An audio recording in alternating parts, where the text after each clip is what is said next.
नमस्कार, KP news 24/7 में आपका स्वागत है। आपके साथ मैं अश्विनी। आइए सबसे पहले एक नजर डालते हैं आज के इन मुख्य समाचारों पर। उपभोक्ता फोरम ने चेक अस्वीकार करने के मामले में बैंक पर की कार्रवाई, 85,000 रुपए का जुर्माना। 1993 के मुंबई बम धमाकों के दोषी याकूब मेमन की कब्र पर विवाद, महाराष्ट्र में बीजेपी कांग्रेस आमने सामने। किसानों की मदद के लिए पंजाब सरकार का बड़ा फैसला, मंत्री कुलदीप सिंह धालीवाल ने किया बड़ा ऐलान। भारत का दुनिया की 5वीं सबसे बड़ी इकोनॉमी बनाना कोई साधारण उपलब्धि नहीं, सूरत में बोले पीएम मोदी। 12 सितंबर को सीएए को चुनौती देने वाली 220 याचिकाओं पर सुनवाई करेगा सुप्रीम कोर्ट। भारत ने उड़ीसा तट पर चांदीपुर में त्वरित प्रतिक्रिया मिसाइल प्रणाली का किया सफल परीक्षण।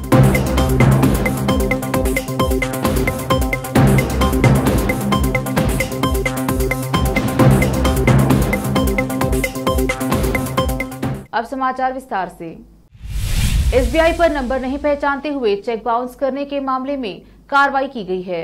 हेस्कॉम का कैनरा बैंक में खाता था और इसलिए चेक को मंजूरी के लिए कर्नाटक के उत्तर कन्नड़ जिले के हलियाल में एसबीआई शाखा में भेजा गया। कर्नाटक के धारवाड़ जिला उपभोक्ता शिकायत निवारण मंच ने भारतीय स्टेट बैंक की शाखा पर एक कन्नड़ा अंक को ठीक से पहचानने में विफल रहने पर चेक को अस्वीकार करने के लिए 85,177 रुपए का जुर्माना लगाया है। हुबली के सरकारी पीयू कॉलेज में अंग्रेजी के लेक्चरर वादिराजाचार्य इनामदार ने 3 सितंबर 2020 को अपने बिजली बिल के लिए Hubli electricity supply company limited को 6,000 रुपए का एसबीआई का चेक जारी किया था।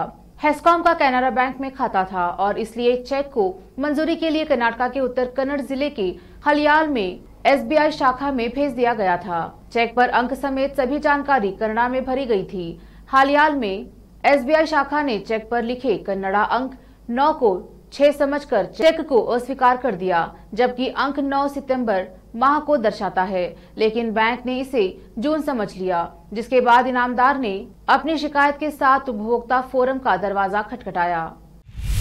1993 के मुंबई बम धमाके के दोषी और फांसी के फंदे पर लटकाए गए याकूब मेमन की कब्र पर विवाद शुरू हो गया है। महाराष्ट्र बीजेपी के नेता राम कदम ने 2 फोटो जारी किए हैं और देशद्रोह की कब्र को मजार के रूप में स्थापित किए जाने का आरोप लगाया है। बीजेपी नेता ने इसके लिए पूर्व मुख्यमंत्री उद्धव ठाकरे और उनकी सरकार को आरोपी ठहराया है। याकूब मेमन को साल 2015 में नागपुर सेंट्रल जेल में फांसी की सजा दी गई थी, लेकिन उसके शव को मुंबई के मरीन लाइसेंस में बड़ी कब्रिस्तान में दफनाया गया था। बीजेपी नेता के आरोपों पर कब्रिस्तान के चेयरमैन शोएब खतीब ने मीडिया को बताया कि वहां कोई मजार नहीं बनाया गया है, बल्कि वहां मिट्टी गिर रही थी, इसलिए पक्का घेरा बनाया गया है। पंजाब सरकार ने पराली जलाने के कारण होने वाले प्रदूषण को रोकने के लिए राज्य सरकार द्वारा किसानों की पूरी मदद करने का ऐलान किया है। प्रदेश की जनता के हित में लिए गए इस फैसले की घोषणा करते हुए पंजाब सरकार के कैबिनेट मंत्री कुलदीप सिंह धालीवाल ने कृषि यंत्रों को बनाने वालों के साथ सभी पक्षों को इस काम में किसी भी तरह की कालाबाजारी या भ्रष्टाचार से दूर रहने को कहा है। पंजाब सरकार के मंत्री ने कहा कि धान की पराली को जलाने से होने वाले प्रदूषण को रोकने के लिए किसानों की पूरी सहायता की जाएगी और धान की पराली एवं अवशेष को संभालने के लिए किसानों को कृषि यंत्रों पर दी जाने वाली सब्सिडी का लाभ असली किसानों को मिलना सुनिश्चित बनाया जाएगा।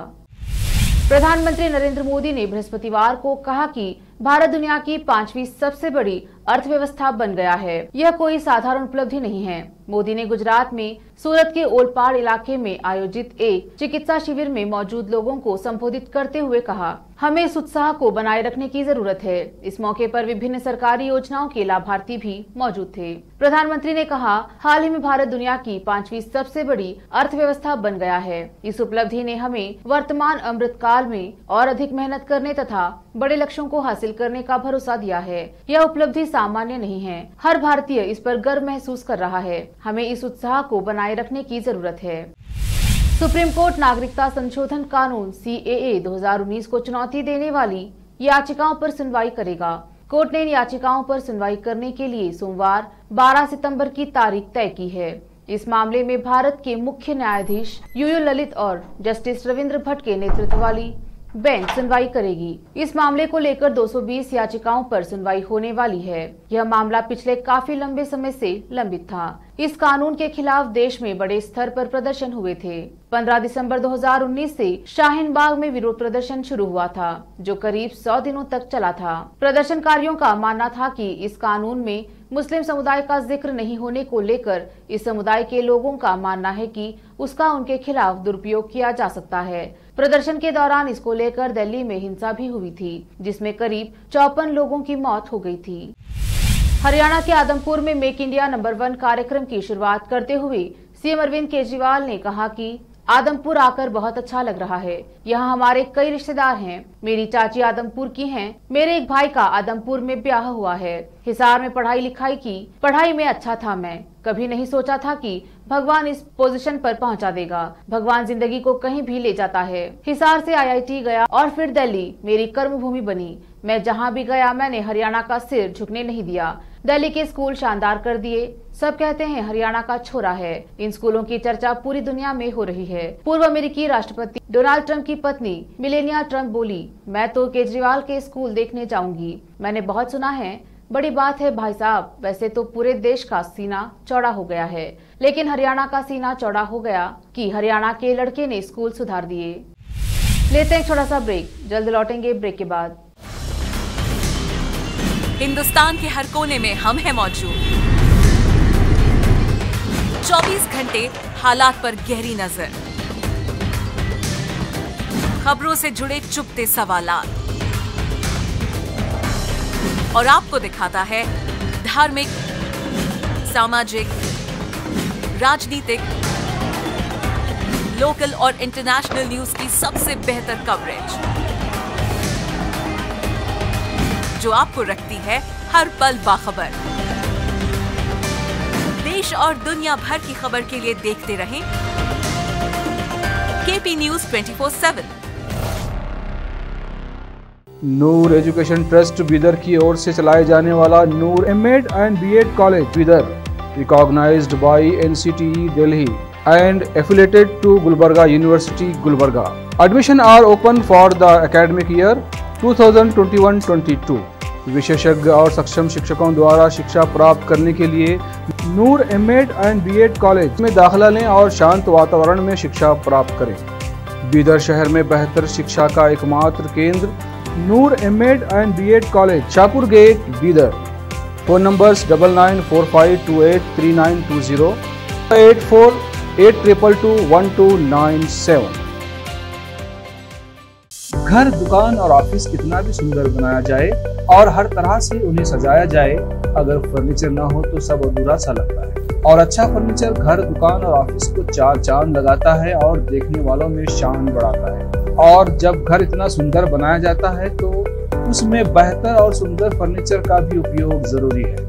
अपने घर, दुकान, ऑफिस के लिए अच्छा और सुंदर और पायदार फर्नीचर और दूसरी चीजों का बीदर शहर में एकमात्र केंद्र है Nikita industries and Nikita furniture showroom, जहां पर एक ही छत के नीचे विभिन्न डिजाइन और विभिन्न रंगों और विभिन्न कंपनियों के पलंग, अलमारी, सोफा सेट, डाइनिंग टेबल, सिंगारदान, ऑफिस काउंटर्स, विभिन्न कलर्स और डिजाइन की कुर्सियां, बहुउपयोगी चौकियां और दूसरी चीजें उपलब्ध हैं। घर, ऑफिस और दुकान बनकर तैयार है और वहां के लिए फर्नीचर का सोच रहे हैं तो देर किस बात की, तुरंत चले आइए।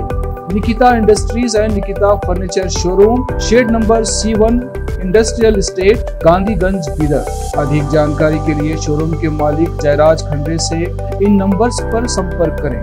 9448128148, 08482227010। ब्रेक के बाद स्वागत है आपका। देखते हैं अन्य समाचार।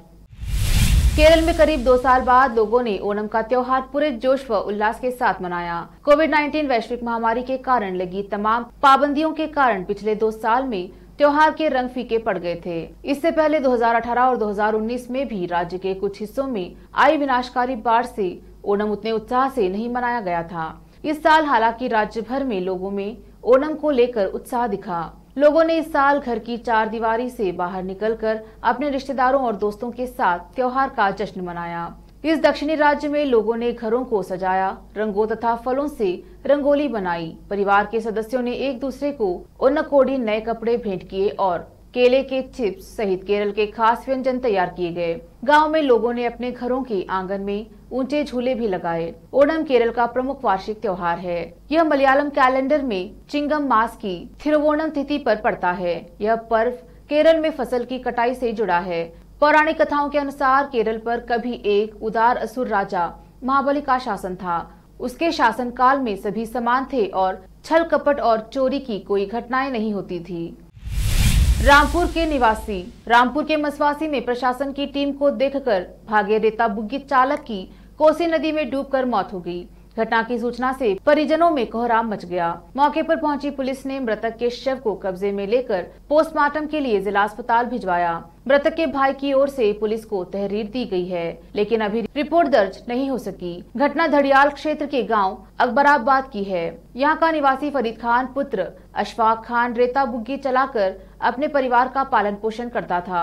मृतक के भाई सईद खान ने पुलिस को दी गई तहरीर में लिखा है कि फरीद खान सोमवार की सुबह पशुओं के लिए चारा लेने खेत पर गए थे। भुबरा मुस्तहकम गांव के पास कोसी नदी के नजदीक प्रशासन ने खनन धंधेबाजों की धरपकड़ को औचक कार्रवाई की थी। प्रशासन की टीम ने फरीद खान को खनन धंधेबाज समझकर ललकारा। आरोप है कि प्रशासन की टीम में शामिल लेखपालों ने फरीद खान पर पत्थर फेंकने शुरू कर दिए। प्रशासन की टीम को देखकर भागे फरीद खान ने कोसी नदी में छलांग लगा दी, जिसमें डूबकर उसकी मौत हो गई। घटना के बाद प्रशासन टीम मौके से चली गई। रामपुर से केपी न्यूज के संवाददाता नाजिम अली की रिपोर्ट।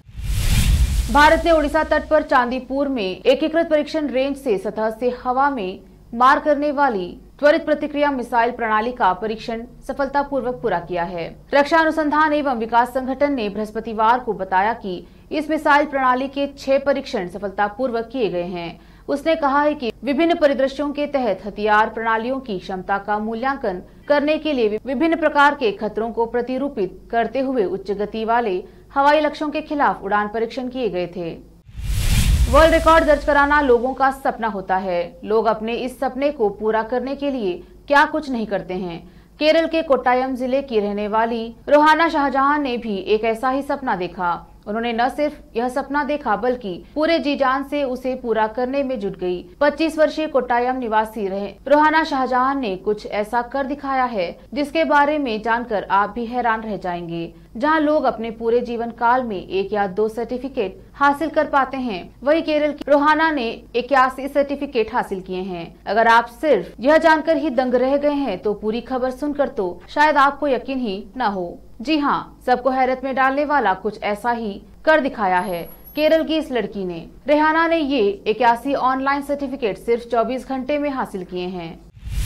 शाहिद कपूर की पत्नी मीरा राजपूत का भले ही बॉलीवुड से कोई रिश्ता ना रहा हो, फिर भी अपनी खूबसूरती और स्टाइल को लेकर मीरा भी टाउन में छाई रहती हैं। बुधवार को उनका बर्थडे सेलिब्रेशन हुआ, जिसमें इंडस्ट्री के कई जाने माने सितारे पूरे स्टाइल में पहुंचे, लेकिन मीरा राजपूत अपने लुक्स को लेकर चर्चा में आ गई हैं। इस दौरान मीरा काफी यूनिक आउटफिट में नजर आई, जिसे लेकर वो सुर्खियां बटोर रही हैं। आखिर में फिर एक बार देखते हैं मुख्य समाचार। उपभोक्ता फोरम ने चेक अस्वीकार करने के मामले में बैंक पर की कार्रवाई, 85,000 रुपए का जुर्माना। 1993 के मुंबई बम धमाकों के दोषी याकूब मेमन की कब्र पर विवाद, महाराष्ट्र में बीजेपी कांग्रेस आमने सामने। किसानों की मदद के लिए पंजाब सरकार का बड़ा फैसला, मंत्री कुलदीप सिंह धालीवाल ने किया बड़ा ऐलान। भारत का दुनिया की 5वीं सबसे बड़ी इकोनॉमी बनाना कोई साधारण उपलब्धि नहीं, सूरत में बोले पीएम मोदी। 12 सितंबर को सीएए को चुनौती देने वाली 220 याचिकाओं पर सुनवाई करेगा सुप्रीम कोर्ट। भारत ने ओडिशा तट पर चांदीपुर में त्वरित प्रतिक्रिया मिसाइल प्रणाली का किया सफल परीक्षण।